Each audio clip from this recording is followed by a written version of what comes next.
Welcome back.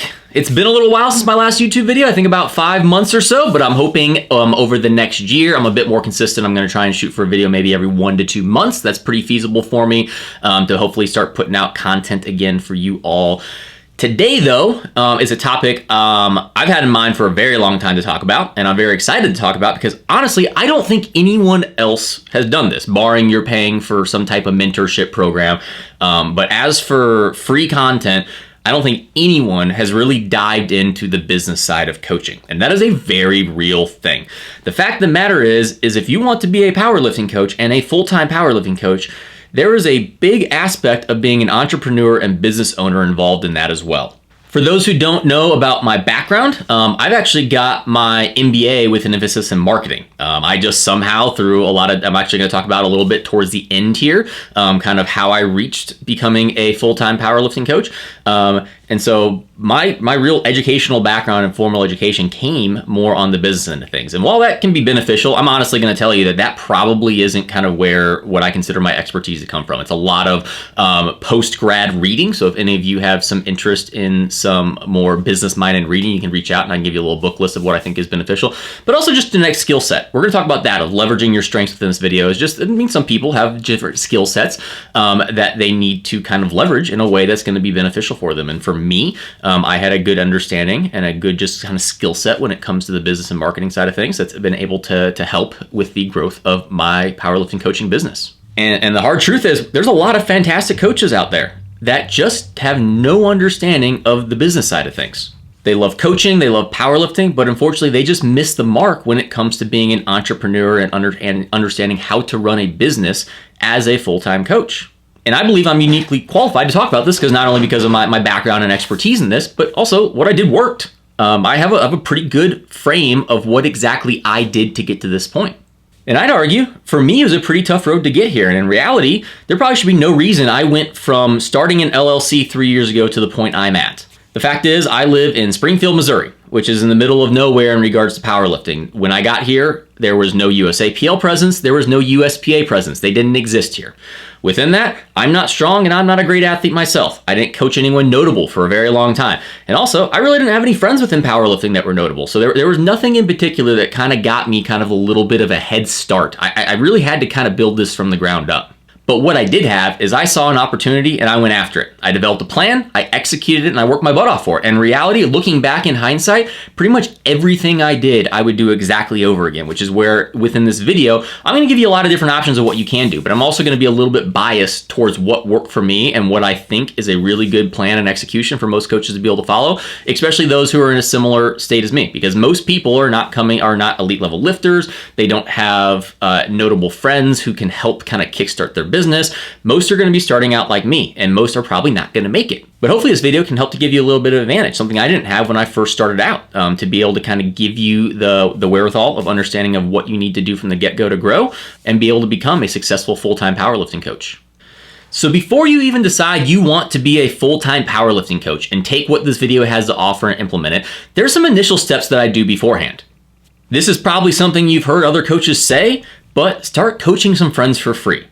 That most people are not going to start off being a powerlifting coach and all of a sudden people are wanting to pay them. You're going to need to get some type of proof of concept and experience by coaching your friends. That's the best way to do it, and do it for free.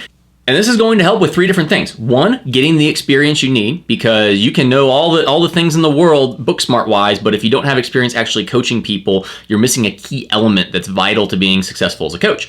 2, it's going to see if you even like it. I know for a fact there are some people that have gotten into coaching thinking that it was a good opportunity and realized, just not for me. This isn't kind of my thing. I like powerlifting, but I don't think I like the interpersonal connection and kind of act of coaching. And then 3rd, to build a client base, because we're going to get into a little bit later about perception and kind of what we need to be able to kind of create this identity as a coach. And one of it is just having a client base. So you need a kind of a stable of clients at first to be able to be recognized as a coach. And if we're looking at myself, well, I've done this professionally and full time for about 3.5 years. I've coached powerlifters in some manner for about 7 years. For the first 3.5 years, all the people I coached were my friends and my coworkers. I used to manage Gold's gyms, so therefore I had a lot of people in the gym, and I would just have some friends there I'd coach. I had some coworkers who wanted to get in powerlifting I coach, and I did it all for free. And it was just kind of like a little side thing that I never really thought would kind of accumulate into anything. Now, even if I was trying to make that into a full-time job eventually, that is still where I'd start. Maybe I wouldn't do it for 3.5 years for free, but that is still where I'd start to be able to kind of get that experience, see if I like it, and be able to build that client base initially. As well as the fact that not only was I coaching powerlifters for 3.5 years for free, over the last 11 years, 11 years, I have been working as a personal trainer in some aspect, starting in 2011. So I had, even before I ever coached a powerlifter, I had a lot of experience of training people in person from a wide range of demographics and wide ranges of goals. And that was a very vital thing as well that I think a lot of people miss out on, is that in-person coaching, the experience you can get from that is vital in the realm of going then online and being able to understand how to be able to cue and be able to build connections and be able to kind of relate and communicate with people in regards to any kind of fitness profession. And as Instagram bios allude to, anyone can be a powerlifting coach as long as they put it in their Instagram bio. But the difference between people who are actually going to make it and make it a full-time profession and everyone else is not only one, the obvious kind of skill set that you need to be a powerlifting coach of understanding biomechanics, programming, exercise physiology, but understanding the business side. There's a lot of really smart coaches, like I said, that just don't make it because they don't understand the business side. And that's even with some of the people that have resources available to them. A lot of elite level lifters get into coaching and they go nowhere with it. The ones that can actually make it into a true profession and their lifting identity and their coaching identity can be separate to where coaching is actually something they're recognized for, not just coattailing off their lifting, is because they know how to leverage that initial kind of traction into an actual business through the things I'm going to talk about with business structure and marketing and all the things that are going to kind of interplay to make sure that you can be able to build this business up successfully. So if you started coaching some people for free, you like it, you've got a good little stable of clients, you're like, okay, I really think I can do this. I want to make this my full-time job. What you need to do from here is develop a plan. And that's what I'm going to go through all the different options in this video talking about, is what you need to kind of consider when developing this plan. Because you're starting a business. If you were out to open a retail store, you were start making a product and start trying to sell it online, you're going to develop a business plan. Now, maybe you don't write it out fully like a detailed business plan, like you're pitching it to an investor, but you need to have a very good idea of what you're trying to do. I never wrote a formal business plan, but I can tell you from the get-go, I knew exactly what I wanted to do, how I wanted to structure my business, how I wanted to target and market to my audience, all the things I needed to do that were going to set me up for success. And what I did then is still what I do now. I've been doing the same thing from day one, and it's worked very successfully. But the big key there is from the get-go, I already had a plan. I didn't just hop into it and just kind of wing it from the start and just kind of hope I figured it out. I really took an understanding of the business side and made sure I implemented it with a good strategic vision. So getting into the meat and potatoes and really discussing the business side of powerlifting coaching, what we're going to be talking about is 5 main aspects that you're really going to want to know in being able to develop a business plan and structure your business accordingly. Number 1, being business, service, and structure. Starting your business from the get-go, and how are you going to structure the service that you offer? What are you going to be doing? Are you going to be a team? Are you going to be an individual, daily communication, weekly communication? And then from there, a lot more different options of what you're going to be doing as the core of your business. Number 2 is pricing. Honestly, that's something that a lot of coaches struggle with because they lack to see their value and struggle with the ability to be able to manage their pricing accordingly and also progressing it accordingly, because obviously at first you start, you're going to be charging different than if you are a very highly demanded coach. So we're going to be talking all aspects of pricing, how to set it, how to be progressing it, how to manage it within current clients, all the things you need to know about pricing. Third, we're going to be going into marketing, which I'm going to be honest, that's probably the meat and potatoes here. We're going to be talking about a lot of things in this video, and some are going to be a little bit more obvious, but I want to give everything because I don't want to assume anything's obvious for anyone. Some might not have any background in business and this is all new to them, or some might have a decent background and this is just going to help to kind of guide them in the right path. But I'm going to guess if there's a section here that most of you are going to not have as good of an understanding with is the marketing realm. And when we get into it, I'm going to explain more about what marketing is, because I think that's usually a misconception of what advertising and marketing is. People usually look at it as a base level and not realize how deep that goes within what you're doing to be able to create the message you want to your target audience. Number 4 is business expansion, from local to state to national to international, of how you should be doing that, who you should be targeting at first, and how you should let that organic growth currently happen to be able to get your business to grow to a larger scale. And number 5 is the accounting. That's probably the shortest section of all these, but it's still very, very important, because the fact of the matter is that's a key part of owning a business, is you need to track revenues, expenses, tax deductions, understanding what your tax accountant needs, if you're going to hire an accountant and a CPA to actually bookkeep, all the things that you need to know for keeping track of money. And then lastly, to kind of wrap that all up, I'll be talking a bit about a real life example like I normally do, which will be my business, kind of how I started it, why I started it, what kind of opportunities I saw, and how I've grown it from 3.5 years ago of coaching people for free to now having a full roster, being in high demand, and being a full-time powerlifting coach. So this is going to be a 2-part series. Within part 1, we're going to be discussing the business and service structure and pricing. And in part 2, we're going to be looking at marketing, business expansion, accounting, and then the real life examples. I wanted to break this up because it's going to be a lot of information. I don't want to overload you at first. And so we'll kind of, in about a month, I'll release the second part of this video. So make sure to be on the lookout for that. I will forewarn, this video is going to be a lot of talking. There isn't much of kind of computer displays or much we're going to go over. It's just me going to be giving the straight facts of what we're going to be talking about. So if you need to take notes and it's something you really want to do, I would definitely kind of do that, because I will put timestamps below to each section, so it makes it a little bit easier to kind of navigate if you want to go back and forth between things. But it's just going to be a lot of me talking directly to the camera.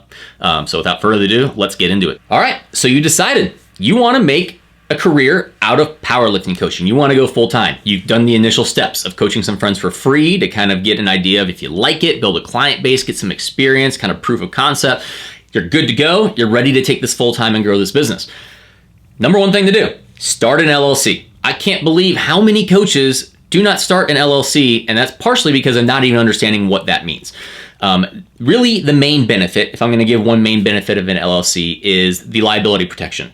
The fact of the matter is, as a powerlifting coach, like myself, I used to have a lot of certifications because I was a personal trainer. I've let all of those drop at this point because they don't serve me any purpose. One, they don't give you really any credibility as a powerlifting coach. No one cares if you're a certified personal trainer or if you're TRX certified. But 2, even the personal trainer insurance, I might be wrong in this, but I do not believe it's going to cover online powerlifting coaching. I think that's going to be outside the scope of practice. So what you need is an LLC to be able to protect your personal liability. Basically, what that's going to do is if something happens and someone tries to sue you, they can't go over your personal assets. So at least for me, they can't go after my house. They can't go after my wife's money or anything she owns. They can only go after my business assets, which in reality, my business really doesn't own very much. I mean, it's a powerlifting coaching business online. So it's going to really help protect liability, where insurance would typically do that. And the fact of the matter is I don't really think there's any type of insurance to cover powerlifting online coaching. So that's where an LLC is going to be really beneficial. To start an LLC, all you really have to do is go online and just search it on Google. It's a pretty simple process. I misquote me, it's been a while since I did this. It's only like $100 to start it. And there's usually, if you have a registered agent, I'm not going to get into what that means, but if you have a registered agent, usually there's a reoccurring fee for that, a couple other fees, but it's relatively cheap. It's something you can easily do, start, and it's something you really don't have to worry about after you did it. But it's going to help to, one, obviously cover the liability, create professionalism with your business, and also help for tax purposes, depending on which corporation you do. You might be doing an LLC. If at a certain point, I'm not going to get into this too much because this is partially the accounting, partially I don't know enough about this, but if you make a certain living, then eventually an S Corp has some tax benefits with it. You're going to want to do that. If you're making a full-time job out of this, you're going to want to be an LLC or some type of S Corp to be able to get that liability and then the tax benefits. Next up is you're going to need your business tools. As an online powerlifting coach, some obvious ones are computer, things like that. I'm not going to dive too much into that. Those are the obvious ones, but there's some things that you're going to want to be able to develop for tools to organize things and whatnot, and we'll go through each one of those. These are pretty obvious, but just kind of making sure to kind of touch all bases since it might give some people some ideas. Numero uno is Google Sheets. It's free online. I know some coaches used to use Excel. I think almost everyone I know has pretty much gone to Google Sheets because 1, it's free, 2, it's accessible by everyone, and it's super easy. There's also some apps you can use, My Strength Book and some other ones like that. I don't know of too many people that use those. I've tried them. I'm not a fan. I think if you are coaching a larger base of clients, it can be nice because it helps to automate things a little bit. And I think sometimes possibly you can run kind of billing through it as well. But for the most part, my issue there is it kind of stifles creativity. If you understand Excel and Google Sheets, it's going to allow a lot more creativity in your programming and being able to customize things how you want it. So, and it's free. Google Sheets is the way to go. Be able to start a drive and folders to be able to kind of start organizing your clients and any kind of Excel sheet or spreadsheets you're going to be making within your business. Next up, if needed, would be a Dropbox subscription. If you are doing any type of long form video content for your clients, especially if you're doing like weekly coaching and sending them long form videos on just once a week on a weekly basis, Dropbox is going to be very important because if you use the free version, it's going to, after like 2 videos, you're going to max out the space. You can use Google Drive. It's free, but the space is limited in comparison. So Dropbox is a very beneficial tool. I have a Dropbox subscription. It's about $140 a year, but if you're making a lot of long form videos and you need a lot of storage space, it's very beneficial to be able to have that as a tool. Next up is to have a contract and a waiver form that people sign when they start coaching with you. And I had a lawyer actually write this out for me. It wasn't just something that I just kind of typed out and looks unprofessional. I had some basis of what I needed in there. I had a lawyer kind of proofread it and type out what was needed to be legally binding. And then have all my clients be able to sign that when they first sign up. And there's 3 main reasons why you'll want to do that. 1, it's further liability and protection if anything goes wrong. I to this day don't know of anyone who's sued a powerlifting coach because of injury. I've heard of sexual harassment stuff, and that's kind of a different kind of legal matter. But for like more the liability aspect of getting hurt and whatnot, in a contract or waiver, you're going to put, I'm not a medical doctor. You need to consult them for any advice. Any risk or liability and sense of injury is on the client's part. They are choosing to participate this, and they can at any point reject or say no to participating in any of the things that I asked them to do. So just another thing on top of the LLC that can kind of protect liability in the sense of your personal assets. 2, it just looks professional. If you want to be considered a professional business, you need to act professional. And so when you send this to clients, they just take you more seriously. They think this is a more serious endeavor versus you just sending them a Venmo transaction saying, hey, send me this money right now. When they're actually signing a waiver and contract, they know that this is something that you take very serious and they need to take serious as well. And that kind of leads into number 3 as well, is that I do have some things typed into my contract that says they have a minimum 3-month commitment. They don't need to pay 3 months up front, but they are legally bound in sense to training with me for at least 3 months. And that, again, starts to create kind of the subconscious awareness that this is a long-term thing. You're not just going to train with me for a month, get some information, and then ditch me. Like, this is something that you are going to be training with me for a while, and this contract kind of helps to set up the expectations and the seriousness of this relationship. Another tool to consider is JotForm. JotForm is kind of a survey system. You could just use Google Forms. That can very much work as well. That is a free option, but JotForm does allow a little bit more options there, especially if you get into meet directing or in some manner you're going to be taking payments through JotForm. If you're going to be doing a lot of different surveys or weekly check-ins or meet directing with with registrations, JotForm is very useful. And the lowest level subscription for that is $190. Again, a lot of people probably won't need that. I would say that's probably not vital unless you are directing meets, because the free version actually gives you a decent amount to be able to play with. So that's something to kind of, if it's be beneficial, play with the free version at first, see if it's something you need. If you're maxing out the capacity for the amount of surveys or forms you're sending out, then you can look into being able to do the actual subscription model. Another tool that we'll get into a little bit more later when we're talking about pricing is how people are going to pay. The first one that a lot of people will use and is very simple is Venmo. You also have PayPal and PayPal invoicing, which are both free but do have transaction costs. But a tool that you might want if you're getting large scale enough, especially if it's a team-based coaching service where you're having hundreds of athletes possibly within your team.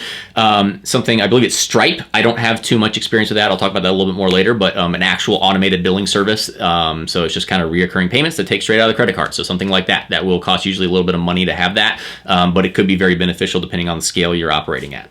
And then lastly, for tools that could be beneficial is a website. I'll talk more about website in the marketing section, but a website can be hit or miss. If you're going to do a website, you need to know how to do it. You need to know how to make it professional. You need to understand SEO. You need to understand marketing, or else you're probably just going to be wasting your money. So for me, my WordPress subscription is about $300 a year to renew that. And then also I have like an $18 renewal fee for domain name. I get a bunch out of my website, and I'm going to talk about how I utilize that in the marketing section. But if you don't understand how to create a professional website, you don't understand search engine optimization of how to get your website traction, you're probably going to have it sitting there and it's absolutely doing nothing. So that's something where if you understand how to utilize it, it can be a really good tool. If you don't, I would just ignore that altogether and not go into that. So I think a lot of coaches think they just should because other coaches do, and then they pay for this website and do nothing with it. So that's one I deter you from if you don't have any understanding of how to use it, because it's very hard to get traction on your website. So only invest in that tool if you really think you're able to kind of use that and grow it to actually be of your benefit and get that return on investment. So before even getting into deciding your business and service structure, the first thing you need to do is develop a set of priorities and goals, basically your core values of what your business is going to be built around. And from that, everything you do with structuring your business should be based around that. I mean, is your goal to be a powerlifting powerhouse with tons of coaches and a massive brand with brand extensions and multiple revenue streams? Or are you looking just to be a singular coach who coaches a staple of athletes and your goal is just to be a powerlifting coach and that's it? Are you wanting to be a content creator? Are you wanting to have employees? All these different things of kind of what is going to kind of help to kind of guide the direction you want to take your business. And so once you've decided these set priorities and goals, when you're trying to make a business decision, you should ask yourself, does this align with what my core values are? And I can tell you, I say no more often than I say yes to different opportunities. I'm very, very strict about saying no to things that aren't going to grow my core priorities and goals within my business.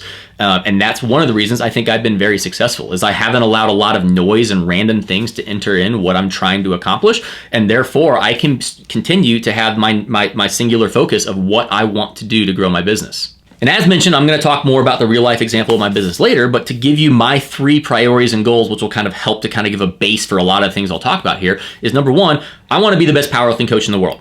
And that doesn't mean being literally the best powerlifting coach in the world. That's a bit too, I don't think there's an objective standard we can be able to kind of calculate that from. What I mean is I want each and every one of my clients to choose me as their coach, knowing that they could choose any coach in the world, but they're choosing me because they think I'm the best. And like I said, it may not be I'm literally the best, but to each one of my clients, every single one, not just 15 of them, and 15 get great service and 20 or 30 or 40 don't get great service. I want every athlete I coach to think I am the best powerlifting coach in the world to them. My number 2 goal is I want to help fast track powerlifters and powerlifting coaches in their progress by creating content that I wish was available when I started out. Because when I started out doing this 10 plus years ago, it was all about forums and magazines. And then even when I started powerlifting coaching, it was 531 and PH3, and there wasn't really very much information out there. There was few select YouTube channels. And so my goal is basically taking all the things I wish were available to me and putting them out there for people so that they have the best free content available on the internet. And then my 3rd goal and priority is to help grow powerlifting as a whole. And honestly, this is probably the one that's kind of shifted the most out of all 3. The first 2 have remained pretty consistent on what I've done. I would say at first, this goal was more grow locally powerlifting, and it's now shifted just because of opportunities to growing powerlifting as a whole. And that can be through meet directing, volunteering, even my content creation. And now, probably more so than anything, is being involved with 2 White Lights in the podcast I'm on with Angelo. So whatever I can do to be able to grow powerlifting as a whole. So the big thing is I have these 3 main core values and priorities.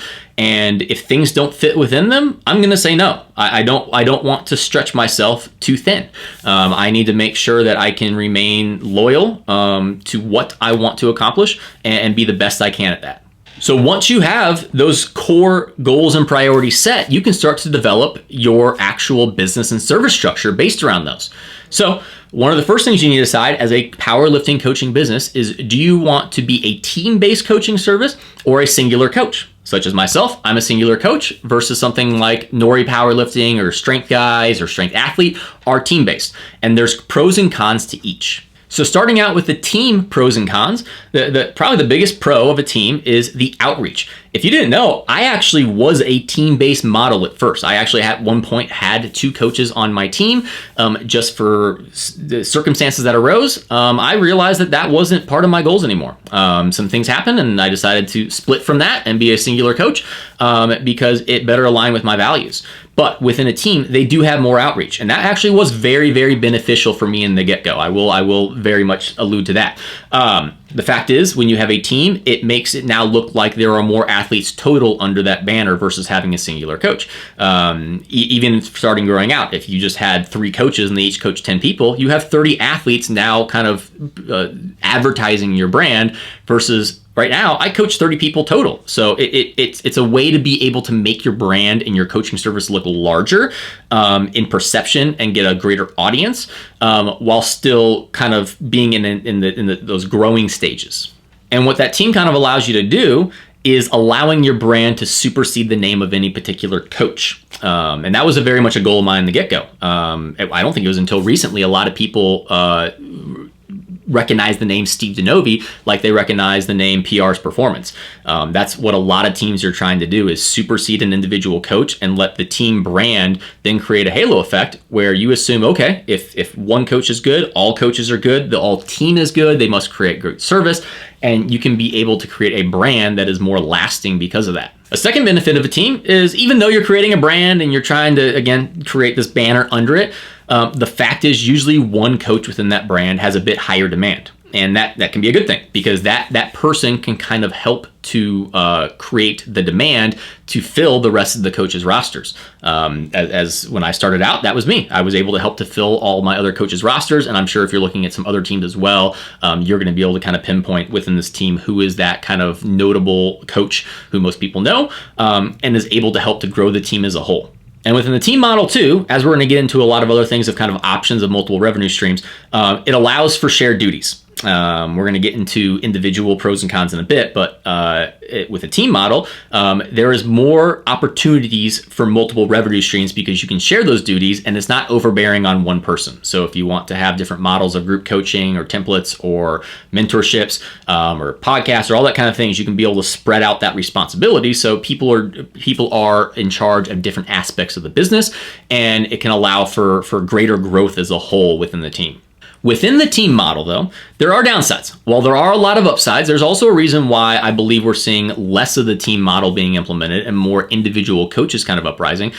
And it's for the fact that you're relying on multiple people to provide the same service. And if they don't, that starts to kind of muddy the brand a bit. If one coach doesn't live up to the service level of the others, it starts to drag the brand down as a whole. And what almost seems inevitable at this point, as you've seen the teams who have been together a little bit longer, is turnover, whether a coach is fired, whether they leave. I'm not saying they couldn't last, but we are saying for the most part that these teams eventually start to go their separate ways. And when that happens, that can take a big hit on the business. It can take a lot of the identity, if it's a certain coach leaving or being fired, and pull that away from the team and kind of have to cause the team to have to rebuild again. So to me, that's one of the biggest downsides, is that you're relying on multiple people to uplift the team as a whole, and it's typically inevitable that something's going to happen where one person is going to pull away from the team, diminish the brand in some manner, or leave the team, and it kind of create a system where you're going to have to kind of reestablish identity and or repair some type of damage to your identity. And the last downside is typically on a team, one person's kind of the boss. And so like if you're starting a team and you're like, I'm going to hire some employees or I'm going to have other coaches on my team, you're going to have to manage them. So if your goal and your interest is not in managing other employees and being a boss, that might not be an option for you. I mean, that's one of the things for me is I've been a boss before. I've managed dozens of employees. I really don't want to do that anymore. I mean, really in powerlifting coaching, what you are doing is managing a lot of employees in the sense of your athletes to an extent. Obviously, they're not your employees, but you are managing them. But if you are a team and you are, in a sense, the owner of that team, you are now not only managing your employees, you're also managing you're not only managing your athletes, you're also managing your employees. And sometimes that's going to take away. I'm going to use the example of when I used to manage gyms and be a fitness manager. I could only devote so much to personal training and my clients because I had to manage 12 to 15 trainers. Like that was a very important part of my job. I didn't have time to manage to personal train a ton because I had a lot of people I needed to manage. So you got to understand that that's going to take time away from what you can do with actually coaching if you now have employees that you have to be kind of overseeing. The other option is just to be an individual coach. Obviously, that's what I'm doing now. Like I said, I think a lot of people are going that route, and the pros and cons are basically the same, is that you are your own entity and everything rests on you. All the success and all the failures are on you. And like I said, that can be a bonus and a curse at the same time. There's likely going to be, in a sense, more work. It's going to be harder, but there's also a lot less that you're not in control of. When you're with a team, you might put in a ton of work, but one person's dragging the brand name down. Whereas an individual, if you're going to put in the hard work, you're going to see the direct reward of that. And it does limit expansion possibilities. Like I said, when there's a team and you want to start creating different avenues of revenue and kind of sectors within your business, you can share those responsibilities as an individual. It's eventually going to get to the point where you can only expand so much. There's only so much one person can do. But again, that goes back to your goals. My number one goal is to be the best powerlifting coach I possibly can to my clients I'm coaching. Think about how that then relays into how being an individual coach better fits my goals. My goal isn't to have a large brand. My goal wasn't to manage other coaches and build them up necessarily, at least in the sense of directly. Number two on my goal list was to help out powerlifting coaches, but that was more indirectly through content. So within what I want to do and what I want to grow, yes, there's probably going to be a cap on what I can do expansion and revenue wise, but it fits within my goals of what I want for my business. The next thing to decide with setting up the structure of your business and what you want to do service-wise is your communication level and how you want to interact with your clients. And pretty much there's kind of one of two ways that I see kind of coaching teams or coaching individuals going, and that's either daily communication, which pretty much means open communication, or more of a weekly check-in system. And there's pros to cons to each, and we're going to go over that. Within that though, most likely you're starting out with daily communication. If you've only got 5 athletes, you're probably not running a weekly check-in model yet. But what I'm going to allude here is that even though you might start in more daily communication, if it's something where you want to be a larger brand, you want to be able to handle a higher athlete count, which I'm going to get to, that's not always a negative, and you want to go towards a weekly check-in system, you got to understand at a certain point you need to turn that over and create that system. And it's probably better sooner rather than later, because you don't want to get too many of your clients kind of used to a system of daily communication and be switching them after years of coaching them. So it's good to know what structure you eventually want the end goal to be, even if you're going to start with a more open communication structure in the beginning. And within this, no matter what type of system you choose, the single biggest factor in success is making sure you are consistent with the service you deliver to each and every athlete. Where people go wrong is the fact is there's some coaches who will communicate daily with some of their clients, and some of their clients will hear from them once a month. That's not okay. That's where you're going to have issues and you're going to have a lot of turnover, because you are varying the service between clients. If you allow daily communication and you coach 50 people, all 50 people should have the same reach to you and the same 100% effort from you as a coach. If you don't, that's where you're going to start seeing some issues arise that I'll kind of talk about in a little bit. And the same thing goes with the weekly coaching. If you're going to start in kind of like a weekly system, make sure every single one of your athletes gets the same. Don't have some athletes that get special attention and they can talk to you anytime they want, and then others can't. Be consistent. Every athlete gets the exact same service, and if you do that, it's likely going to be successful. So looking at those options, first off, we'll look at daily communication. Honestly, I think this is probably where most coaches have kind of shifted towards lately, as I personally think it's the most effective method. It's what I do. And typically that's defined as the coach is going to get back to you within a 24-hour period. Some faster, it depends, but they're going to set some type of standard of the maximum amount of time before they get back to you. And if it's going to be daily, it's going to be 24 hours or less. So that's typically what coaches are doing. And like I said, the biggest thing is if you're going to go with that model, you stick to that. It's 24 hours, no more, barring some kind of caveats I'll talk about in a bit. Be very consistent. That's the approach you're taking. Clients know that and they can expect that. And if you meet their expectations, they're going to be satisfied with that. And as I've kind of already mentioned, where the daily communication goes wrong is where maybe one week you're responding within 24 hours, the next week is taking 2 or 3 days, and then you go back to a week or go back to 24 hours, then it takes 2 days again. Like if you're going back and forth, clients are going to get annoyed. You need to, it's okay to say 24 hours and be very and maybe only message once a day. It's okay. That is completely fine. But you need to be consistent with that to make sure that you're managing those expectations and meeting them. But there are going to be times you might not be able to commit to that standard, and that's okay because we have lives. You're going to take vacations. You're going to have times when you're meet day handling. There's going to be, I've got a wife. I'm going to spend time with her. There's holidays, things like that. Just be upfront. I'll discuss this more in a bit, but I have a private Instagram page and a private Facebook page for all my athletes, as well as an email group, that anytime I am going to be traveling or something's going to be kind of changing what the normal kind of expectations are with communication, I let them know. And it's still within that. I'm pretty strict on getting back to them pretty quick. But I'm going to let them know, oh, I'm handling this day from 8 a.m. to 6 p.m. Just know that I'm probably not going to be very available until later that night, and I'll get back to everyone. Things like that. Just be very open with them about that to make sure that you are upfront and they know, again, exactly what to expect versus they all of a sudden just see themselves unread for 3 days straight, yet they're seeing you posting on Instagram. And because I stick to the strict standard, still to this day, I've never had a single person have an issue with any of my communication outreach. I'm able to take vacations, and people are very respectful of that, where I might take a week off of work, but get back to them immediately the day I'm there, or I get back from vacation. So if you do that, people will allow you a lot more freedom when you need it. The other option is more of like a weekly communication method. And I think that gets a bad rap. It is okay if you decide you want to be able to have a larger staple of athletes and you want to do weekly communication, because within your life and being able to separate your personal life and your business life, that is more manageable to you. That is completely okay. It's, again, just setting up that standard and being very consistent with it.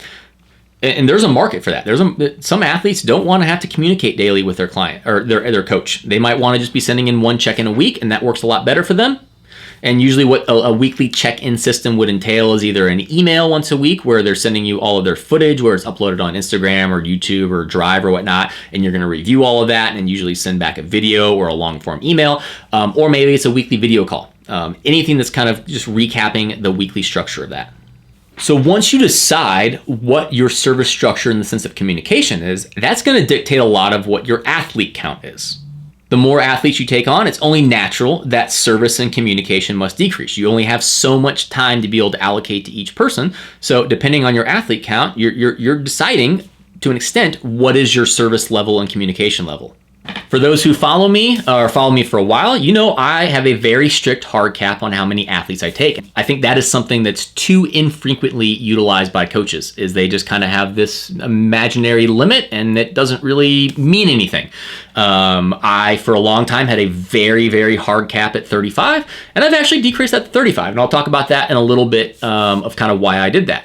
But I have a hard cap, and I do not go over that. And the issue that usually gets people away from that is that as they start to grow, they start to see chances for more money. The ex-lifter reaches out, and they don't want to turn them down.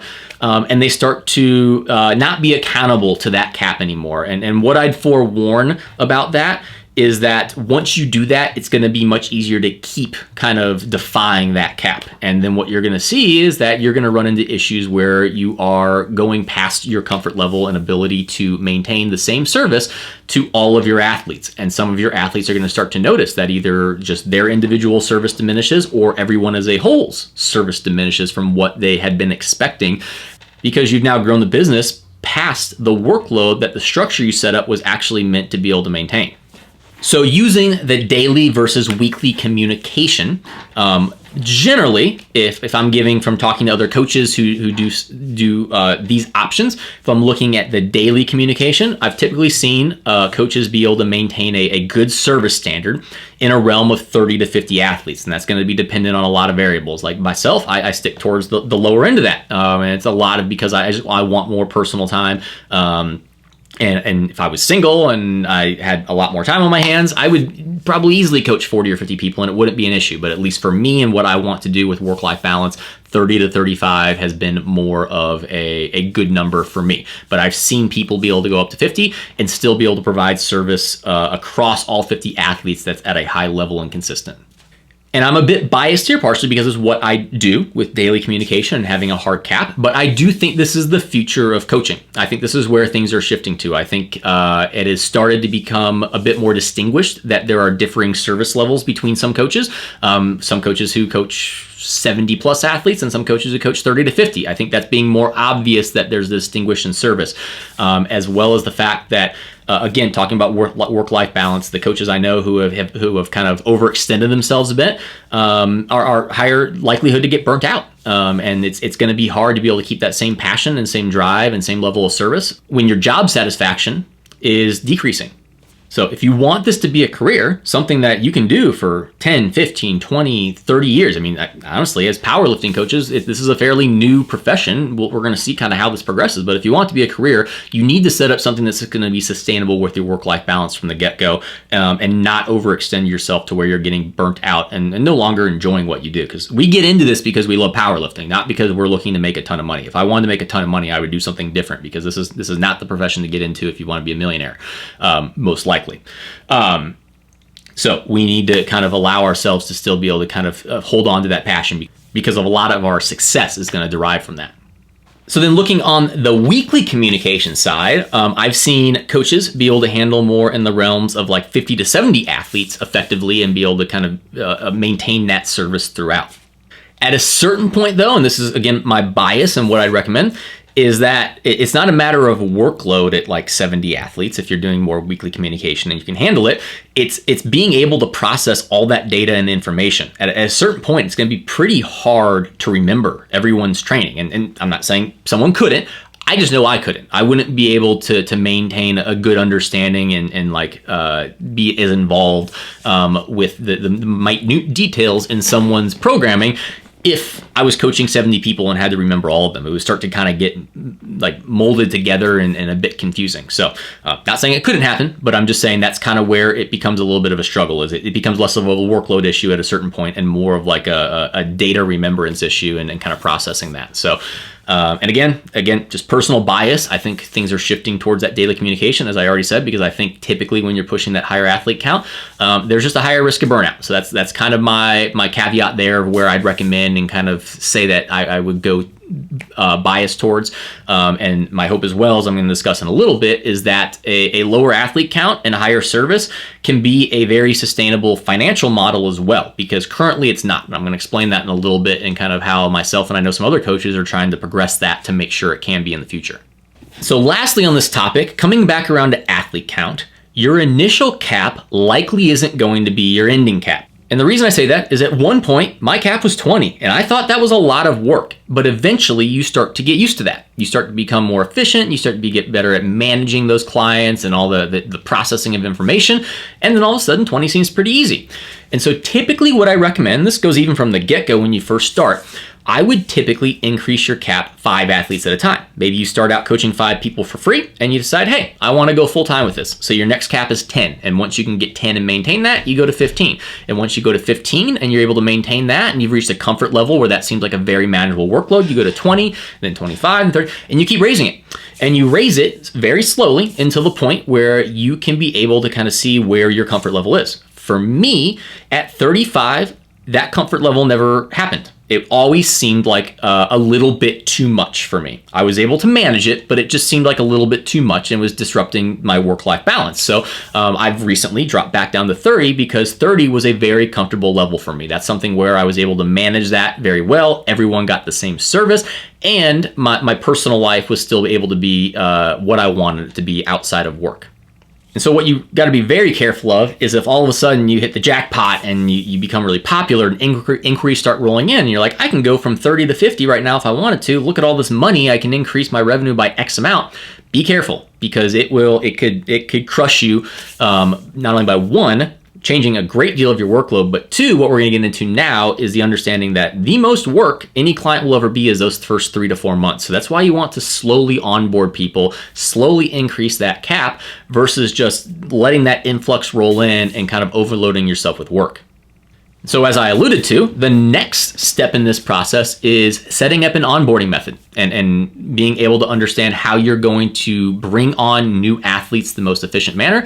Because the fact of the matter is, the first 3 to 4 months of coaching someone is the most work they will ever be. That's the time when you're doing the most technical changes. That's when you're having to learn the most about them because you've never coached them before. You're having to write programming from scratch and make a lot of detailed little adjustments based on things that you see until you start to kind of get into a little bit more of a rhythm and build some momentum and kind of have an understanding of them and make those technical changes. So you don't want to overload yourself by onboarding people too many people too quickly, as well as you want to make sure you have a systematic onboarding process so you can make it as efficient as possible. So when possible, I try to only take on one new athlete a month. So I can have 1 month of being able to have a little bit more focus on them because I know it's going to be a little bit more work. At times of more rapid growth, sometimes I would spread that out maybe by 2 weeks, but I'd still make sure I spread that out and didn't have like 5 new people starting at once. And that's where it goes back to when I talked about kind of the growth and expansion of your cap. It fits within this. If you're going to have 5 new people, one, that's a good strategy of making sure you're managing the ability to grow. But 2, within that, I wouldn't start them all at once. Like if that's the case and they are all ready to go at the same time, I would set expectations that I'm going to spread that out a bit, whether it's one person a month or it's one person every 2 weeks if it's all at the same time and they're all wanting to start as soon as possible. Just don't get greedy. You might want to take on 5 new people ASAP, start them all at the same time, but then possibly your service diminishes not only to them, but your other clients, they notice that and you start having some attrition because they're not getting the same expected service that they've been getting in the past. Again, major thing, build a business that you can create consistent service. That's why when you go to Chick-fil-A, you go to Chick-fil-A in Springfield, Missouri, or in Houston, Texas, or in Florida, or wherever they may be, you're expecting the exact same service. And if you don't get it, you're disappointed. And Chick-fil-A is super successful because they do that. There's some other franchises that don't. You might go to one and it's really good. You might go to the other and it's not. You need to be consistent with your service. And if you do, you're going to be successful within that. So within onboarding, to give a general structure of how I do it to kind of guide you, because there's multiple ways you can do this, but I'll give my structure, is first and foremost, people have a detailed application that they're going to be filling out on my website. That one is going to kind of make sure they're serious. If they're not willing to take 20, 30 minutes to fill out this application, I don't know if they're going to be the right fit for me. But 2, it gets a lot of the questions I know I'm going to ask out of the way. Simple things like, what are your best competition lists? What's your current training structure? What's your frequency of SBD? Any past injuries, competition history, goals of impact, all the things that you want to ask. I'll link below my application so you can use that. But I mean, I would look at a lot of coaches and kind of get ideas from them as well. All of them are posted online usually to be able to get some ideas of what questions you think would be beneficial for you. It's all questions that you need to know, and it just kind of helps to kind of speed up the process since they're answering that before what will then be an initial phone call. So once I get the application, I decide I'm going to take someone on and coach them. We're going to schedule an initial consult. From that, I'm going to get to know them a little better, kind of dive through their application, be able to question more on kind of the details within that, get any more information I need, and then ask general questions that I'm going to need to know about their training to get a better idea of diving into what's worked and what not worked, what they have access to, anything you need to know, as well as giving a full background on how I coach, what I do on a weekly basis within the structure that I'm talking about right now, so they understand the daily communication, they understand all the things I'm literally discussing now about how I'm structuring my business, as well as setting up expectations of what I expect from them. From that, for me, I then go and develop their program. I share that with them, as well as I create a video for squat, bench, and deadlift separately, going through any technique things I want the starting things I want them to work on. And then also a video over accessories, if there's anything in accessories that I want to describe more. And I share that through Dropbox since I use that for my longer form content. Once they have a chance to review all of that, we hop on another call, usually within the same week. Usually this is within like a 5-day period, all of this is happening. And we're going to then dive into the program to be able to make sure they understand the language. Because every coach is a little bit different on little things of sometimes what RPE means or what they need to input or how to kind of navigate the different tabs and what they should be looking for. So I want to make sure they understand everything that I'm inputting in there to make sure it makes sense. And then to make sure the videos made sense and if they have any questions to cover. And in that second call too, I reiterate expectations, especially communication expectations. If I'm going to be on top of communicating with them, I expect them to be communicating with me. These initial calls is your time to set up the foundation of what the expectations are on both sides to create a very serious and professional relationship. Now within this, at the point I am at now, if someone's reaching out to me, it's already kind of a foregone conclusion they are going to hire me as a coach. For a very long time, it was a sales pitch to an extent. There were sometimes someone was filling out an application, reaching out to me because they knew I was going to be their coach and they're going to hire me. But a lot of it, especially when you're first starting out, this is your sales pitch. They might be reaching out to 2 or 3 different coaches to be able to kind of get some information, get pricing, learn what you're going to be doing with them. And this is your ability to be able to kind of to highlight your service and your product. So when I would do that initial call, and still to this day when I do that initial call, it is very detailed. It usually lasts somewhere between 45 to 90 minutes. I've had some last 3 hours. I spend a lot of time with them because that's setting up what they should be expecting from here on out. I'm not going to change that. I'm always going to be there for them for whatever extent they need. And I can tell you for a fact, a lot of coaches aren't spending 45 minutes to 90 minutes on that initial call and going through every detail with them. Again, that you don't even need to sell per se in that. If you just set up the standard of here's all the things I'm going to do, here's how much I care, here's all of, I mean, you already have this idea of what you need within your business structure to be able to coach them the best. It's going to sell itself for them. There doesn't need to be any type of special sales pitch. Your care and time and effort that you put into this and the professionalism you display within that call is the sales pitch.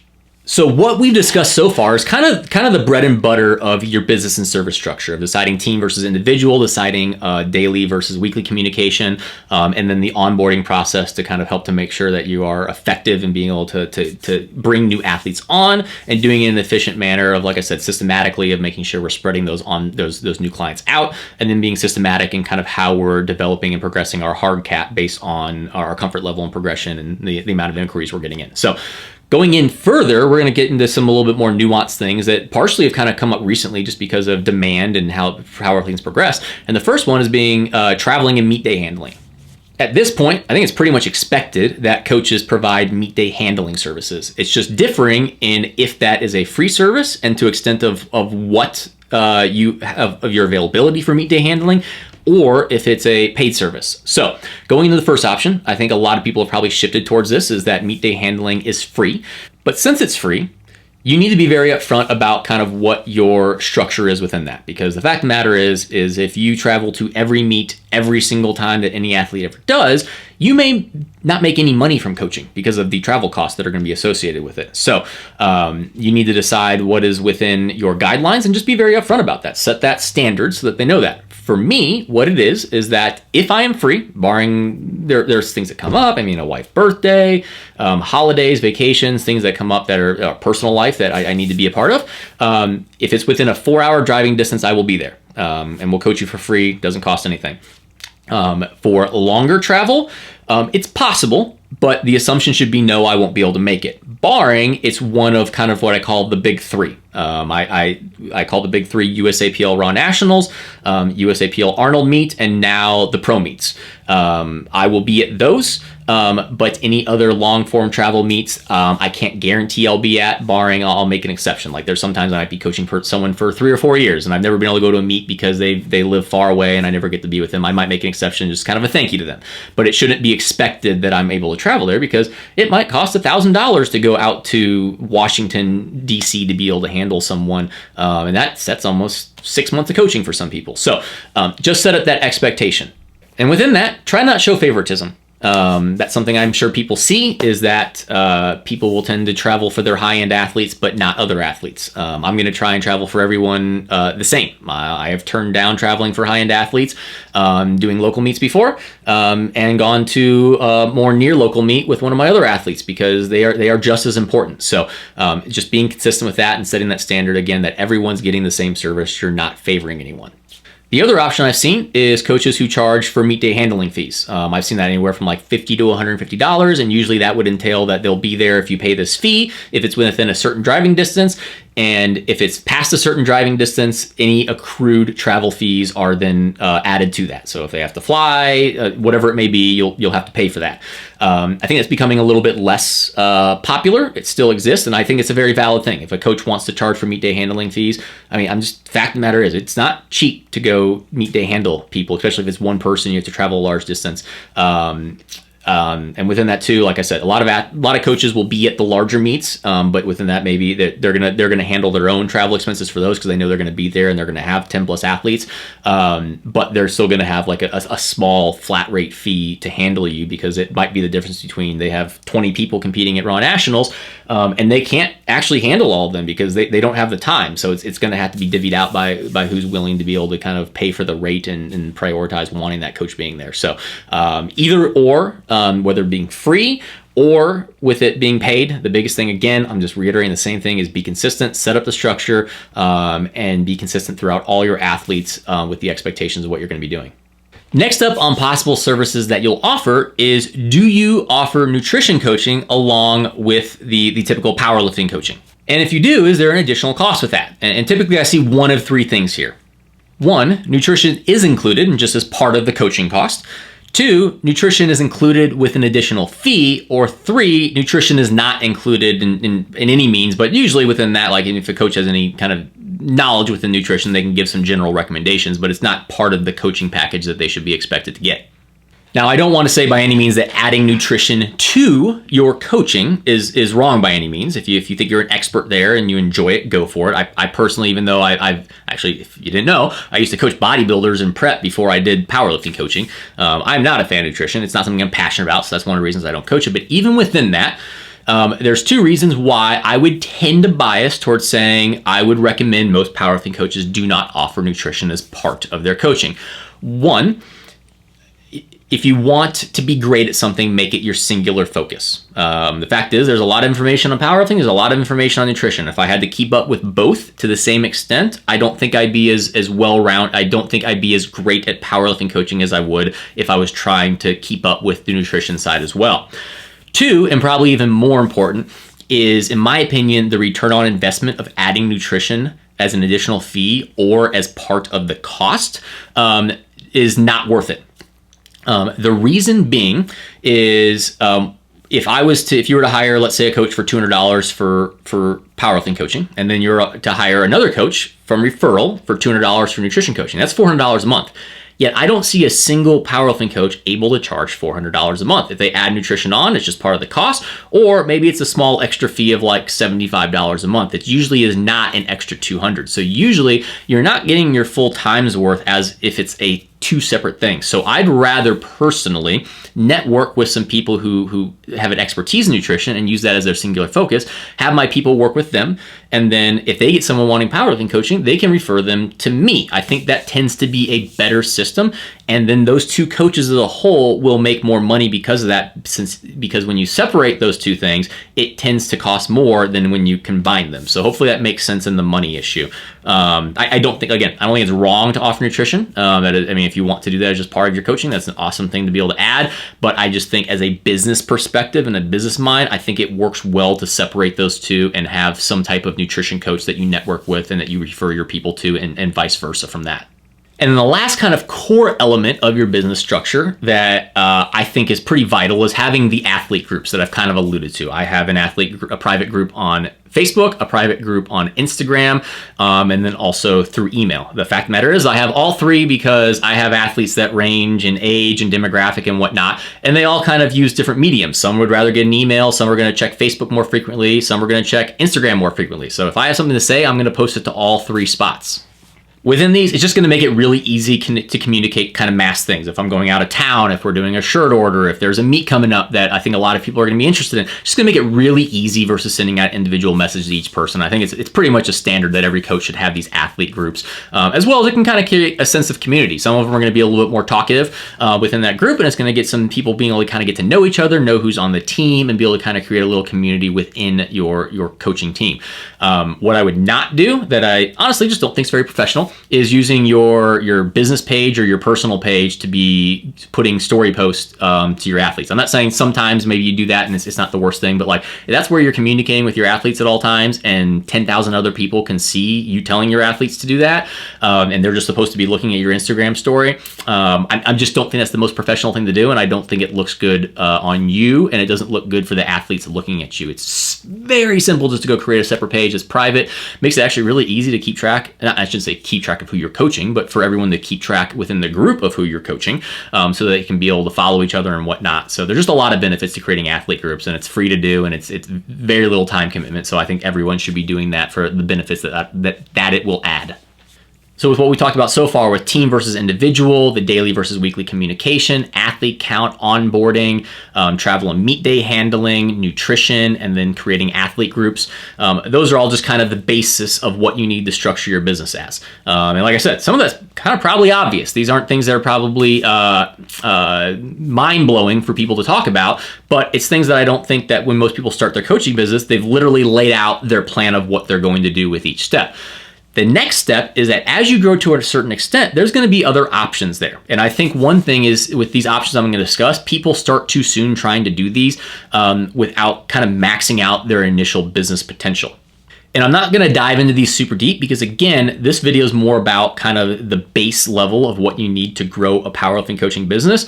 These things are how you take your powerlifting coaching business and make it into like an all-encompassing brand and produce multiple revenue streams. This could be an entirely different video. And honestly, I might be collaborating with someone else who's done this to be making a video themselves that's going to give a little more information since they're a little bit more involved with this. But some options for what I mean by future business expansion. That could be multiple coaching options. Maybe you are daily communication, but now you're going to open up a weekly communication and a monthly communication and have tiered pricing because you've maxed out the amount of people you can coach. You know you have more time for more people, but not more time within that daily communication. So now you're going to have tiered pricing. I wouldn't do that at first though. I would have one option and one option only until you kind of max out the potential there. And once you do that and you have increasing demand that you can't meet, if you want to expand, then start offering those tiered options. For continued options within the sense of coaching, we can also do group coaching and or template programs. Group coaching typically is kind of templated programming where people are running a similar program together. They're put into a group that's overseen and they can be able to post things there and have like coaching hours within it. That can be a great option. Or template programs where you're just simply selling your program. I have my free program online. I probably could just sell that if I wanted to and make some money off of it. I just chose not to, but you could be doing something where you're selling a program or you're selling a bundle of programs. Data-Driven Strength, I think, has like hundreds of different programs or blocks within their option that you can be able to choose from and run whichever one you want. So that can be an option as well. If your brand grows enough to where there's the demand, apparel is an option too. You obviously will see a lot of people starting apparel businesses, whether it's based off of their coaching brand or a line extension, creating a different brand that's more based on the apparel. But apparel is obviously an option. You can do a lot of things. I mean, you can be supplement. You can do a lot of things. That all kind of fits into creating products because of kind of the outreach you've built to be able to create brand extensions that may not even deal within your coaching. And one option that's kind of popped up a little bit more recently is mentorship programs. And I absolutely love these. I think they're great in the sense of being able to give people the opportunity to be able to get the information that just, again, wasn't available to people like me when I first started out. So starting a mentorship program, if you feel like that is, part of what your goals are and kind of bringing and mentoring new coaches, that can be a great option. And then a final couple options that are a bit simpler is programming or technique consultation calls, where you're just having like an hour call with whoever it may be. They can sit down with you, go over their program with, and you give any feedback, or they go over technique. And then lastly, adding coaches and taking a percentage of their revenue. If like for myself, if I wanted to, I have enough inquiries where I could now develop a team again, if I wanted to, have coaches, give clients to them, take a percentage of that so I have passive revenue coming in. Again, all things that we can do. There's pros and cons to each. And as I discussed, one of the things that is a pro of having a team-based coaching service is it's a bit easier to implement these. As an individual, it's going to be hard to create an apparel business, have a mentorship program, and a group coaching program while still trying to give good service to your athletes. You're just going to start stretching yourselves thin. That's where like a team-based model can help because you can have someone in charge of group coaching. You have someone in charge of the mentorship aspect. It helps to kind of divvy it out so it's not too overbearing. Whereas if you're an individual coach, maybe you're going to pick like one of these as a brand extension for an increased revenue, but you're probably not going to be able to do much more than that just because of limited time and availability to add more work to your table. And so that kind of leads back personally to me. I haven't decided to add anything like this. And that's one, because I've tried to an extent to add some things. I looked into the consultations of programming and technique. I actually did those for a while. And I've looked into some other options, but once I kind of look at the kind of revenue output and goals and the time commitment I'm going to have, it just doesn't match up with something that I think is going to benefit me in the sense of the investment of time and creating more passive revenue. Because that's the goal. If we have our base business, we want to find things that are going to create more passive revenue where we don't have to increase our time commitment, but we can increase how much money we make. And at least for me as an individual coach, those didn't seem to add the benefit I wanted for the time commitment they were going to take. And then two, again, just for me, I'm not super financially motivated. That probably is not the case for a lot of the people watching. So that's where this could very well differ. Since I'm not financially motivated, I don't care as much about adding multiple revenue streams as I care as making sure my primary goal is satisfied, which my primary goal is to be the best powerlifting coach in the world to my clients. Anything I add outside of coaching those clients is going to take away from that. And it's going to take away from my priority and goal. But if you have the goal of being the best powerlifting coach in the world, but also financial goals, which very well should or could be a part of what you're trying to do if you're needing to have a full support of your family and whatnot, or yourself, your financial goals might have a certain point of where you need to add different revenue sources because there's only so much you can do in regards to just coaching people one-on-one. You need to be able to expand to different options that allow a better return on investment and figuring out what within that works for you. And like I said, as an individual, it's going to be a little bit tougher there. It's going to be a bit harder to be able to expand to different line extensions, but on a team-based model, you can. But within that, I'm going to explain in a little bit as an individual coach, the shift that needs to be made to make sure that as an individual coach, you can make a really good living, but without having to add all these additional revenue streams. Next up, we're going to talk about pricing. So as I already kind of mentioned in the introduction, sometimes pricing is kind of one of the biggest fears of coaches or people in the fitness industry in general. They really fear the aspect of talking about price and increasing pricing and all that kind of stuff. They tend to undervalue themselves. Sometimes it's just an uncomfortable thing. We get into this industry not because we want to sell stuff, just because we want to help people. And so the fact of the matter, though, is there is a monetary aspect to the business. But within that, we can be smart about that. I'm going to kind of be able to break up what I think is a good system to be able to increase your pricing over time, to make sure your value is matching the demand you're having, and be able to get the worth out of it that you are putting in. So I would say most coaches who are going from that first initial step of coaching some friends for free and have like, okay, I've had proof of concept, I enjoy this, I want to go full time, or maybe it's not even full time yet. You're just going to try and start charging a couple people. Typically, I'm seeing most people start around $50 to $100, and I think it's a fair point, a fair spot, because one, you lack the experience to be able to show that there is a value to be able to charge more at this point, and then two, also understand that there is a niche for people willing to only pay $50 to $100, and that's likely the people who are also willing to go with a newer coach, knowing that they're getting what they pay for. Even though if you are a fantastic coach from the get-go, the price you pay entails the value and the service you're going to get. For me, when I started out, I started at 50 because guess what? No one knew who I was. I had no reach within powerlifting. I didn't have much value attached to my name, so I started out at $50. Now, like for my co-host from Two White Lights, he's looking to get into coaching. He already has 30,000 followers. People reach out to coaching for him, and he doesn't even coach yet. He likely can start out at a little higher price point, but even within that, I would still say like $100 is a very fair price if like Angelo wanted to get into it, because one, again, he's new to this. The value of his coaching is not matching someone who's been doing this for 5, 6, 7, 8 years, who has been doing it at a high level, who has produced results. There is still a proof of concept to be able to kind of build value within your coaching. So I think probably for him, somewhere around $100 could be a good starting point. But we need to quickly progress that. Before getting into how to progress your pricing, a couple bullet points I want to make on pricing is one, a tough cookie to swallow for some people who have maybe a little bit of an ego from some of their prior background is your certifications probably don't mean diddly squat. Just because you have a CSCS, it doesn't mean you can start charging $150 a month and people will pay for it because you have a CSCS, because that means nothing in powerlifting. Powerlifting, I mean, Wallace, I don't have a CSCS, but I've actually read that book twice. It's a great book, but it doesn't necessarily like elevate me to some extraordinary standard as a powerlifting coach. You need to have the knowledge, but if the experience and the results are what really is going to have people reaching out to you, not your certifications. And even though I'm recommending for some people to start out at about $50, $75, $100, by no means you need to start there. I just think that's a good starting point. Because if you're just starting out, the single biggest thing you need is experience and the perception that you are coaching a number of people and have a good client base. No one wants to reach out and pay a coach $150 a month when they coach 2 people.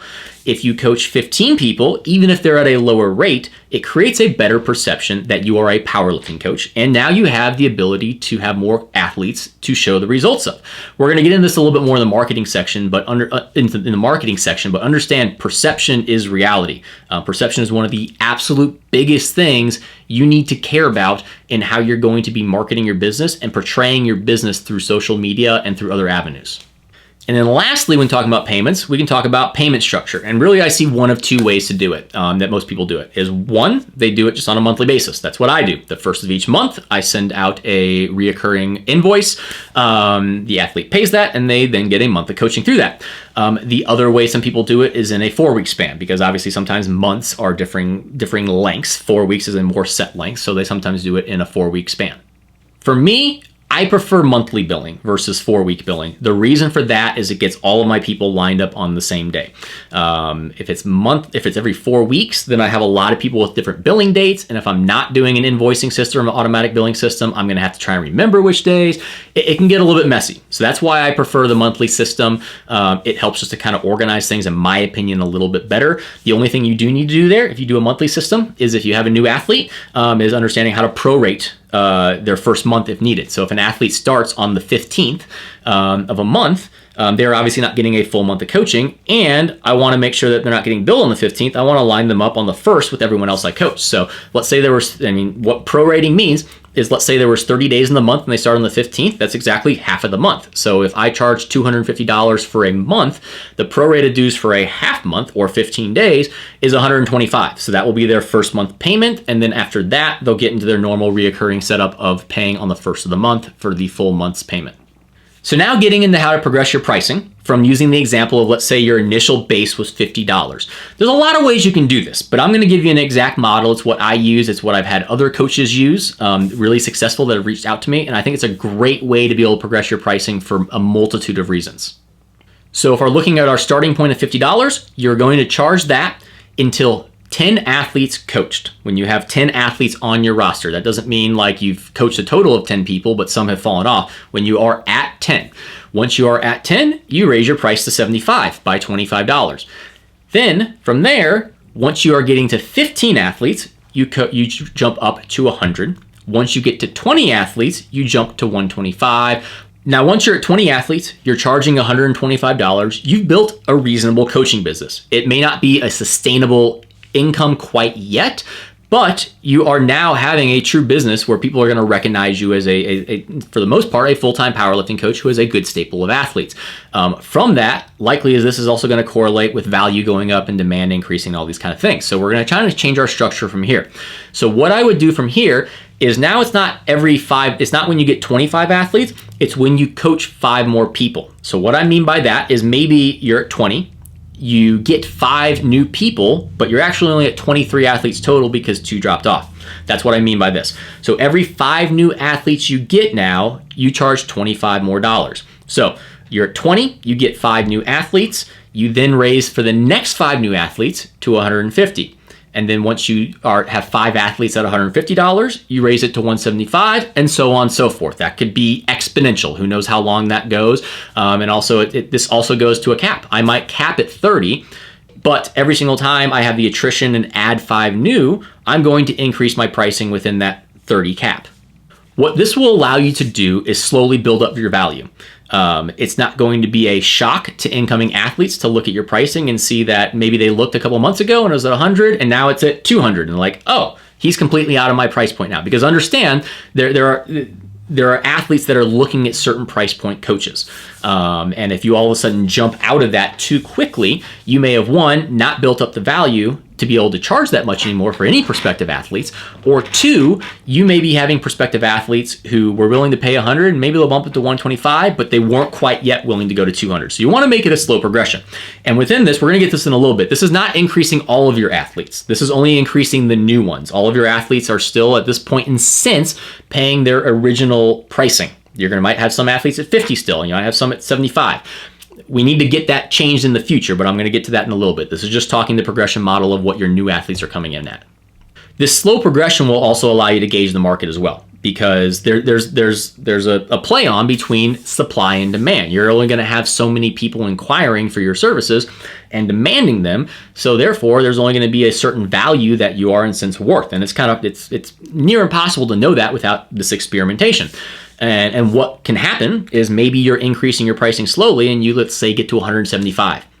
And once you get to 175, you notice a notable uptick in the amount of price rejections you get from prospective clients, where you're having people inquiring, but they're like, no, 175 is a little bit outside of your reach.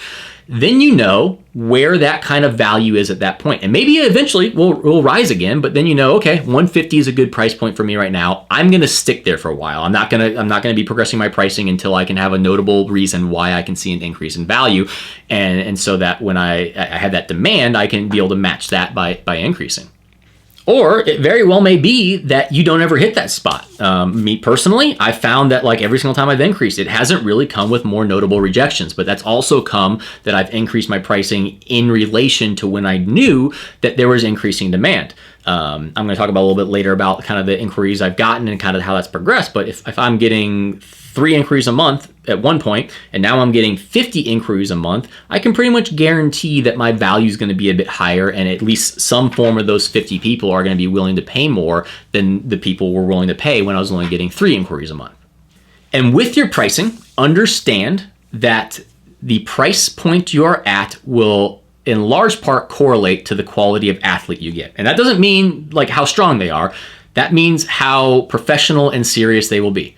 The fact of the matter is, if you're charging $50, you're going to get a lot of people that are probably going to kind of screw you around a little bit. They're going to go off program. They're going to be less communicative. They're likely to fall off a little bit more and have more attrition. The more you charge, likely the better and more serious and long-term athletes you're going to get, because people who are willing to pay more are likely going to be more serious about the investment they want to put in as well, since they're putting in a larger monetary investment. So if you are at a point where you feel like your value is more than it should be and you're consistently getting clients that are just not great, the best way to stop getting not great clients is to increase your pricing, because those people will no longer be interested and you're likely going to get a higher quality of client reaching out for your coaching. So we're discussing the progression of pricing for new athletes. We're going to get to the progression of current athletes' pricing, but within that, understanding that keeping athletes is always way easier and way more important than getting new athletes. We want to have a very low attrition rate and a very high retention rate. We want to keep our athletes. And especially starting out, it's extremely vital to be keeping your athletes, because demand's not going to be at a point where you can easily replace people if they fall off. So to create a sustainable business, we need to be able to keep retention high and be keeping our current athletes on our roster. Which to do so is just providing great service and great coaching. But if you want to know how to be a great coach, that's what all my other videos are about. This is more the business side of how to be able to kind of manage the fact that there will be retention and attrition, and how we're going to be able to setting everything up to kind of set up the best structure possible. For me, it took me almost 2 years before I got to a point where not only I had hit my cap on clients, but I was at a point where like if someone dropped off or left, I could immediately replace them. It took a while before I could get to the point where I wasn't going to be losing money when someone was attritioning. And even after that, it's still better to maintain my current clients. It's always going to be easier. Like I said, the hardest work is that first 3 to 4 months with a new client, and that's going to increase my workload because of that. It's much easier to maintain and create long-form relationships with your current clients. But at a certain point when demand has been high enough, it's not as much of a hit on your business. It's more of a hit during that initial startup period. With that being said, though, don't be scared to fire people. Over the last 4 years, I have fired more people than have fired me, for sure. And that's for the reason that if an athlete is causing you so much stress and so much extra work that it then is affecting either 1, the time you have with other athletes, or 2, your attitude now of coaching other athletes, it's likely not worth having that client on your roster anymore. It's not a comfortable thing to do, but don't be scared to fire people if that's the case. On the flip side, though, also understand, especially starting out as a new coach, you're going to have some clients that aren't the best. And that's not always the worst thing. It's experience. You're learning how to deal with different personalities. And some of those clients who are bad clients may, through your ability to coach them and motivate them and structure things and be able to kind of reach them through different modalities, may turn into great clients. You're going to have that in some cases, but it's if someone is just becoming something where they're just a continual issue and they're never going to change their circumstance. You've gotten to a point where demand has allowed you to be able to say, okay, if I let go of this person, I'm going to be able to easily be able to fill that spot with someone else. Don't be scared to fire them. But at the same time, don't rush too quickly to fire people, knowing that 1, you may not have the demand to replace that spot, and then 2, that's also part of coaching. There needs to be some effort put in to be able to work with that client and see if you can change some of their behaviors, as well as understand that there's lessons to be learned of what you can kind of get from that to then apply to people in the future. So if it's uncomfortable talking about pricing to new athletes, it's even more uncomfortable for most people to talk about pricing and price increases to their current athletes. The fear of losing people to price change is something that will scare coaches into keeping clients at $100 even though everyone else is paying $200 and completely undercutting their value. And I don't care who you are, every coach has gone through this. It's been uncomfortable in some manner, increasing their pricing and having the fear of what's going to happen if I do that. And that definitely includes me. I'll be honest, I made the mistake that I grandfathered some people in at current pricing that is well below what new people charge. If I had to go back, I wouldn't have done that. I was scared at the time that I would lose those clients and I didn't want to. So I grandfathered in the price, even though I was increasing other people's pricing. At this point now, I'm never going to go back on my word of that. But if I could change it and if I could give newer coaches some advice, is don't grandfather people in, just have a progression model of how you're going to increase those current clients' costs in a manner that's not going to be too extreme for them and is also progresses over time so that they can eventually possibly catch up to what newer athletes are paying. And to me, there's kind of two ways to do this.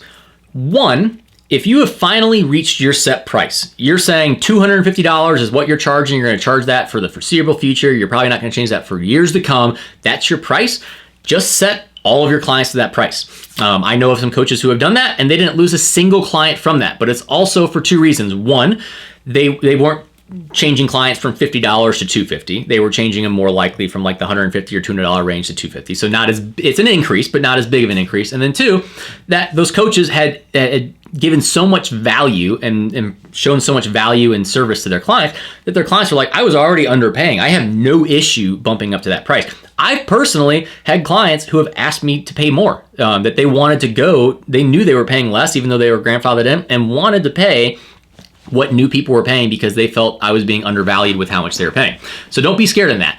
But within that, if you're jumping from 50 to 250 and like that was your jump, that might be too much. You might have some issues there. And so that's where the second model can come into play of being able to progressively get people closer to where your current pricing is. So the other method is a more gradual approach where once a year, you either set a percentage increase or a number increase, something that is large enough that it's going to inch people closer to where your current pricing is, but at the same time small enough that there's not going to be much kickback from it. And this likely for most people as the coaches is going to be the less intimidating method than just making a big jump from like 150 to 250. Doing a small increase over time is going to be less disruptive, it's going to be less scary, and then also most likely for the clients there's going to be very little kickback as long as you're doing it over a period of time. If every 3 months you're saying the price is going to increase, that's probably going to be an issue because they don't have time to settle in to the new pricing. But if you're doing like once a year, percentage based or a set number increase, it's probably going to have very little kickback and people are going to kind of see that just the general progression over time. And so what I'd recommend for that percentage base is either 10 to 15% or a set number of 25. Both of those are probably going to equate to about the same thing because if you're doing $100 and you do like 15%, that's going to be about a 15% increase, and eventually that's going to raise up to about $25 or $15 increase. And eventually, over time, if it's 150, I think that's about 25. I might be wrong on that. So having that set increase and just doing that yearly. Fact of the matter is inflation is usually 3 to 4%. So if you're not having some type of increase, you're actually losing money as a coach. So that's a very simple way to do it. It's a very non-aggressive way to be able to increase pricing for the clients. Now, this method will slightly undervalue you because if you're raising someone from 100 to 115 and you've got people paying 250, it might be years before that person is ever paying as much. But again, it just depends on what you want to do. It's one of two methods. If you think and you very much believe in your value, I would stick with the just hard method of increasing everyone to the same price as long as your price is set. If your price isn't set though, and you still might be increasing it, I wouldn't do that quite yet. I would use this more gradual method to kind of slowly build that up. And or if you kind of fear the possibility of that attrition from price increases, is just doing this gradual increase each year until it starts to reach.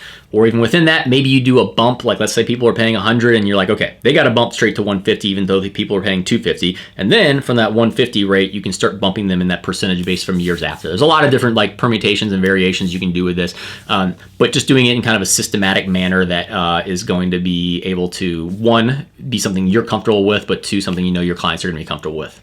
So talking about end pricing and kind of what possibly is the end goal for the rate you eventually want to charge, that will have a lot to do with our previous section of talking about your service standard.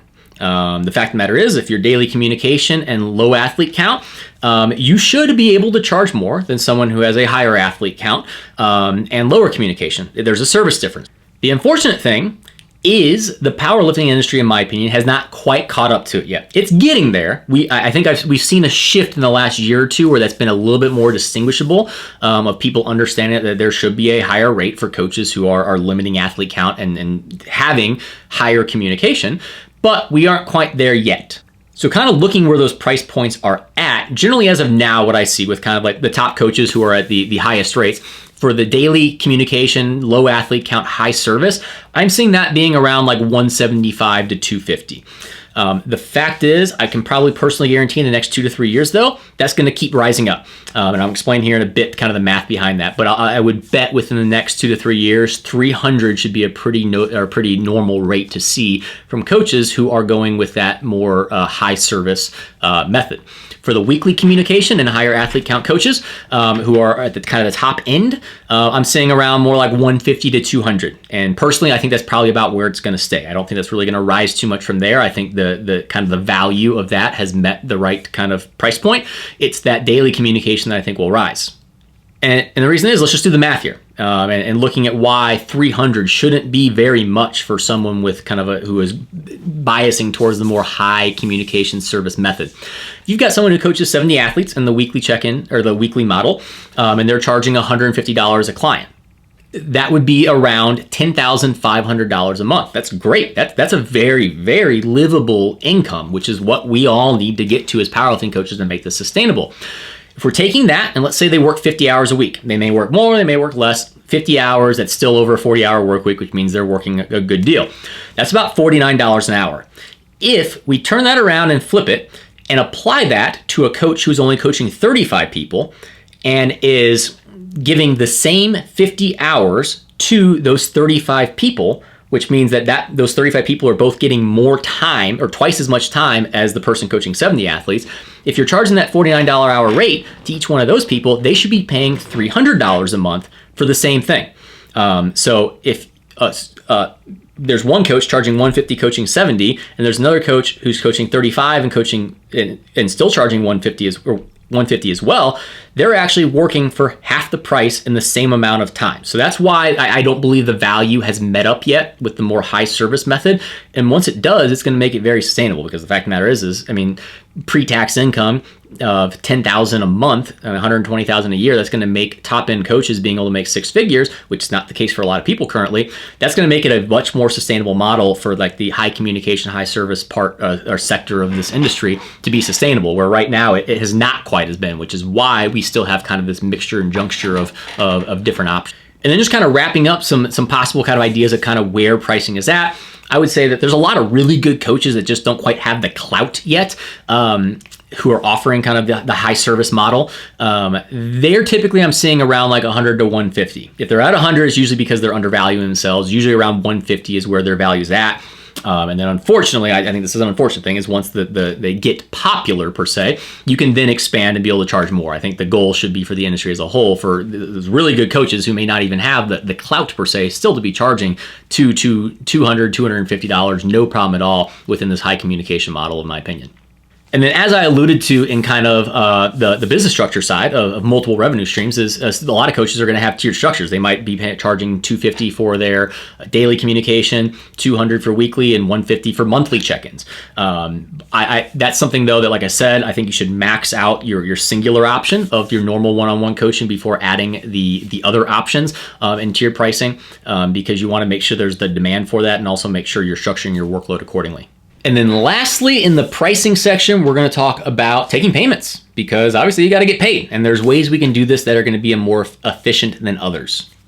And what you want to do is you need to have a payment system that is standard. At first, this won't seem like a big deal. When you got 5 people, who cares? It's super easy. Someone can pay with PayPal, one can pay with Venmo, one can give you cash or send a check. Not a big deal. once you're running a full-time business, you're going to want this to be systematic to where things are coming out easy. You're not having to check too much. You got a lot of other things to do than worry about trying to collect payments and do all that kind of stuff. So basically within this, I see 4 options that most coaches use. And I'm going to kind of tier these in the sense of the first one is the most basic to the most advanced model of taking payments. The first being Venmo. It's simple. They started kind of doing some transaction fees, but you can still, if you do it manually and you input each one manually and send a request to people and they reply to that request, it doesn't take any transaction fee. It's just the issue that you have to go through and manually send each one each month. The next one is PayPal. PayPal is going to be similar, barring you do the next option, where PayPal you can send out a request, or you can just send an email and people can make sure to pay you on the first of the month. But that's going to take out a transaction fee. So if you're going to do one or the other and you're not going to do an automated system, you're probably going to want to go the Venmo route. That's going to be better than just doing the base level of PayPal. But PayPal does have a invoicing system, and it's free, very easy to use. There is going to be a transaction fee, but I'll explain what you can do to kind of alleviate that. You can set up reoccurring invoices that you can say you want it to come out on a certain date. You can have it be monthly. You can do whatever you want with it, and every single month it's going to send the request to the person, and they're going to be able to pay it. Within that, if you want to kind of avoid the transaction fee, you can add a fee to your service. So I do add a small transaction fee. It doesn't even cover the full amount PayPal takes out, but I kind of split it with my athletes. They're paying half the transaction fee, I'm paying half of it. But you can add that in as well. But either way, it's super easy. I don't have to worry about billing each month. It's just going to send that out. And really all I got to do is just make sure I can go look and see if there's any unpaid ones that I need to remind people of. And then the most advanced one would be Stripe. I can't comment too much on it because I haven't used it. You likely have used it whether you know it or not. A lot of small businesses use Stripe for their credit card system. It just attaches to your phone. If you've ever swiped a phone with your credit card with the little attachment there, it's probably through Stripe. With that, you can set up automatic billing. I believe maybe even through PayPal you can do that too. I'm not positive, so don't take my word for it, but through Stripe you for sure can. Likely Stripe is something you might want to use if you're operating at a very high capacity. You're a team-based model, maybe you have multiple different business extensions of what you're doing for revenue and you need something that's more automated, but that's just someone's gonna give you your credit card or debit card and it's just gonna automatically pull from that every single month. They don't even have to go in. It's just gonna be an automatic recurring payment, just like a gym or whatnot for your gym membership. So that would be the option, kind of the highest tiered option. But again, I can't speak to it. I'm going to guess there's probably a fee to Stripe that's going to be a little bit more than if you're using Venmo for free or PayPal invoicing with transaction fees. So that wraps up part 1 of powerlifting coaching, the business side. Like I said, this is going to be a long one. Part 2, we're going to talk about marketing, business expansion, accounting, and then the real life example of me. I definitely make sure to come back for that one because, like I said, if there's something where I think where most people really need the help, it's going to be on the marketing. That's the real meat and potatoes of this. I wanted to cover everything though, so this is as detailed as possible. So some of this may be a little more obvious, some you may have learned, and then some, which is really what I hope most of you get from this, is that you learn how to develop an actual plan from this. These may all be things you've thought about or know about, but you've never thought about how I'm actually going to structure this into a model and have it and be able to kind of take this into the market as an actual business per se. So I hope this was able to kind of help to bring that to light and give you a little bit more idea of how you can actually put this together as an actual structured business versus just kind of this thing that you wing as you go along. So if you have any questions, obviously leave a comment below or shoot me a message. If you like it, share it, get this out to as many people as possible. This does not only apply to powerlifting coaching. I mean, this applies to anyone really in the fitness industry. You probably could learn from this because I got a lot of this background from gym management and whatnot as well. So make sure if you're not subscribed, hit the subscribe button so you know when I release the part 2, which should be in about a month or so. Outside of that, hope you all are doing great, and I'll talk to you soon. Bye.